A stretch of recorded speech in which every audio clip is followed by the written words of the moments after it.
there's a rule in place, right? And that rule states you can't be offside, period. Bottom line. And on top of that, as a receiver, one of the first things all the way back to high school, check with the ref, man. Right. When you break the huddle and you're the point person and you're supposed to be the guy lined up, all you got to do is do that.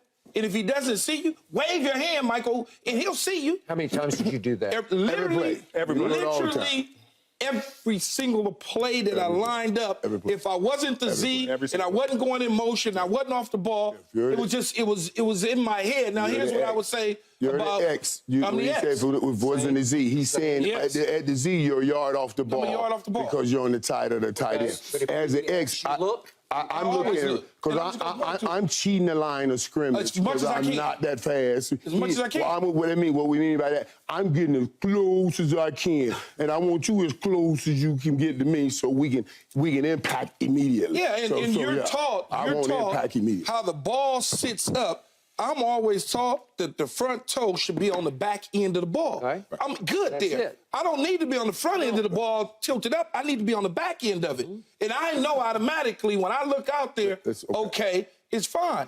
The referee threw the flag at the beginning, not after the play. Right. This is at the very beginning, the snap of the ball, the flag goes up.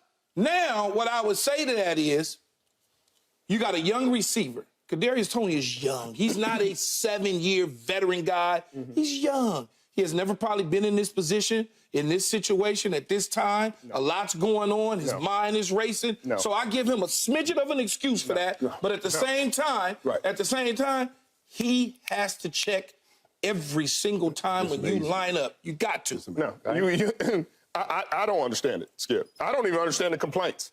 Because it's ridiculous for you to... In a game where every single penalty, every single advantage is for the offense, you have the audacity to say the ref should have warned him. How can the ref warn you if it didn't happen earlier in the game? Maybe the whole game, he's standing at the back end of the football, and he's right where he's supposed to be. When do you warn him? But in this particular situation, he's blocking the football. So you want the ref to go, hey, timeout. Hey, you might want to get Toney. He's offsides before I call this play. Like, no, that's BS. Like, it's the pros. And that's to your point. I don't agree because this is the pros. You've been doing this since high school. As a corner, you check with the ref because I'm pressed. I'm trying to get as much space as I can, as much real estate as I can. Ref, hey, am I good? Am I good? Am I good? Am I good? And he'll say, hey, nah, back up. You over the ball. Back up. Back up. Or you got a little bit of room. Okay, cool. And that's the technical side. We're talking the technical side. And think through this. They had the formation set up on Buffalo's side. So what does that mean? That means Z was over here. The X was set up on Kansas City side. So Kadarius should have already been looking at the sideline to kind of get an understanding of what's happening anyway. That's my coach. What kind of situation are we in? What kind of plays are we in? Hurry up offense. You should be looking there. So you would be looking at that referee anyway. You see what I mean? You should have seen this. Yes, he was offside. I am absolutely blown away because there are two things here. Was he offside? The answer is yes. The reaction to him being to that call is the other thing. By Andy Reid and Patrick Mahomes. What are you doing? If they want to come up and say, you know, and come out and say, listen, these last 2 games have been tough to lose on those calls. But don't fix your mouth to tell them that they can't make a call when you're blatantly offside. Blatantly. That's your frustration. That's all that is because guys now are dropping balls, dropping passes everywhere. That kid being offside is apropos. I'm sorry to say that, but apropos. Dropping passes, which they lead the league in. Lack of focus. It's a lack of focus. You watch the ball, control the ball, focus on the ball, watch the ball, come in, watch the ball all the way in. Being offsides is a lack of focus. We were talking about this. Is this the place you're seeing? We talk about missing Tyreek Hill, but also Eric Bieniemy here. Yes, sir. You hear the noise when in Washington. Oh, he's so hard, he stays on us. What is he staying on? That focus. He's making sure that you stay focused with the details of the game. And if you're doing it in practice, if he puts you under those pressure situations in practice, then you're performing in the game. What trips me out is is this notion that one day the guy that ain't playing great in regular games are just going to show up in the biggest game. Minimize what we have done all our lives, which is show up in the biggest games. Yep. And it's a step up, not just a regular step. You got to step up. And if you didn't step up to the regular season game, I'm expecting you to step up to the regular big game. Right. You see what I mean? It's not going to happen. So I'm shocked at what they're doing right now. I nothing like Patrick Mahomes and Andy Reid. I respect them up to the utmost, but this is not nice. This is not good for on their side. So post Tom Brady, Patrick Mahomes has become the face of this league. Yep. Right. He's done a lot of great things. He is an all-time great player. Last week he was incredible, Skip. He has been all-time great off the field also. Right. Role model-wise, how he carries himself, handles himself until that moment at the end of that game. I was shocked by how he lost it because, silly me, I first thought he was throwing a fit about Toney being offsides. Right. I thought he just lost his mind, like, how dare this kid do this to us and blow this game for us because we're teetering, we're reeling. Right. But no, it was all directed at the referee. And that's what I had. And that was spoiled brat behavior to me. That was where you're so caught up in, don't you know who we are? We're the defending champs. I've won 2 of these. I've played in, how many of these? 3 of these. 3. I played in 3 of these. How dare you referees do this to me in my house, to Travis Kelce in his house? And I do think it tore Patrick's heart out that Kelce made a play that was all time. It was all time. It would have been. And it was a little backyard because I don't think they called it in the huddle. I could be wrong. But they say he will do that regularly in practice. Right. And he threw a strike from about 15 yards away to, ironically, Toney, who was out of the play. He sort of got knocked out of the play, and then all of a sudden he gets loose at the end. It was a beautiful play, and it would have been the talk of the town and the world today. It would have been the play. Yes, sir. We would have talked about it like it was the play of the year because it very possibly, I don't know, John would have saved it. Very possibly would have won the game, right? Okay, so I was shocked that Patrick would do that at the end of the game. They had to pull him back from the referees, and then I thought Andy had no choice after the game but to defend his quarterback by saying it's embarrassing for the National Football League, because I think Andy knew in his heart of hearts it wasn't embarrassing. They just called the rule by the rule. And by the way, last quick point.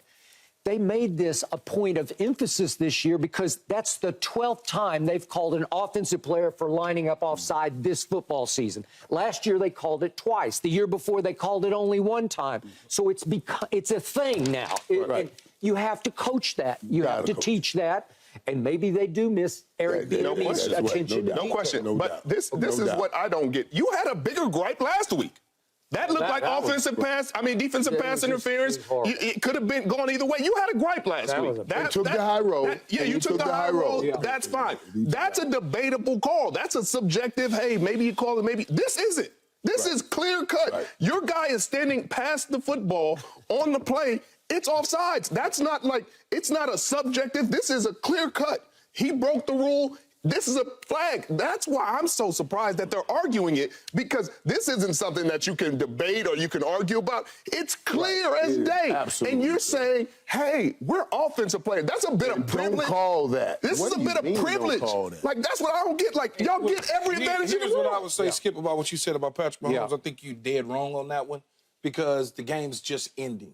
He doesn't have an opportunity to even see where Toney's lined up. So to think that he's going after the referees because he thinks that this is my house, I dare you do this to me, I deserve more. No, I don't think that was the case. His reaction is frustration. His reaction is simply, we just got offsides called.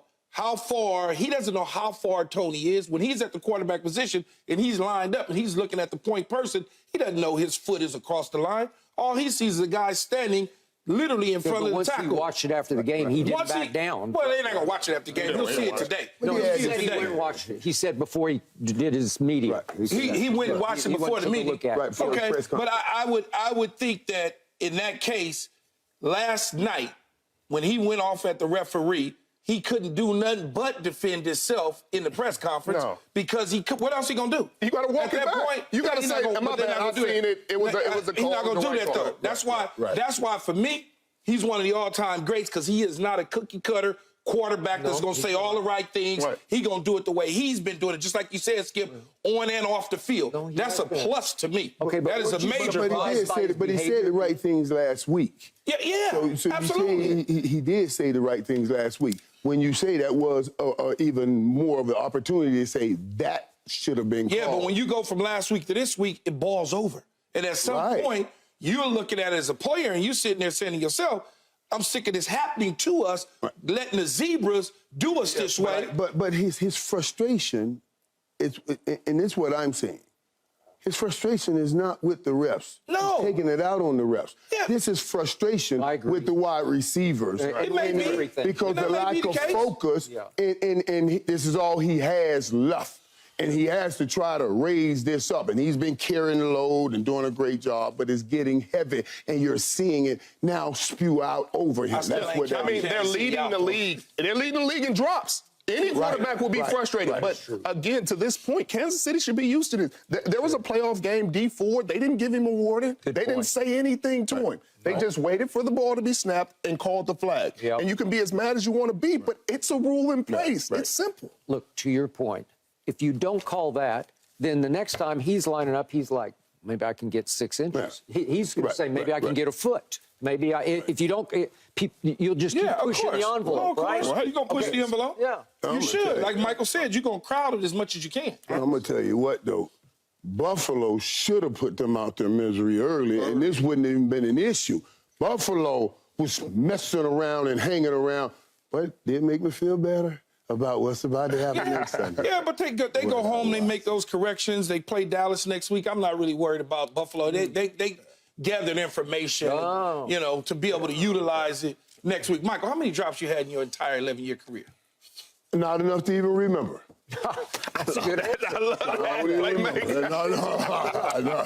that. What'd you say? It wasn't 29. It wasn't nowhere near any of that. In 11 years, it wasn't nowhere near that. Nowhere near How about that. you, Mr. Johnson? Nowhere near. Not even close. No, not even. Man, I bet you I had, in my entire 11-year career, 9.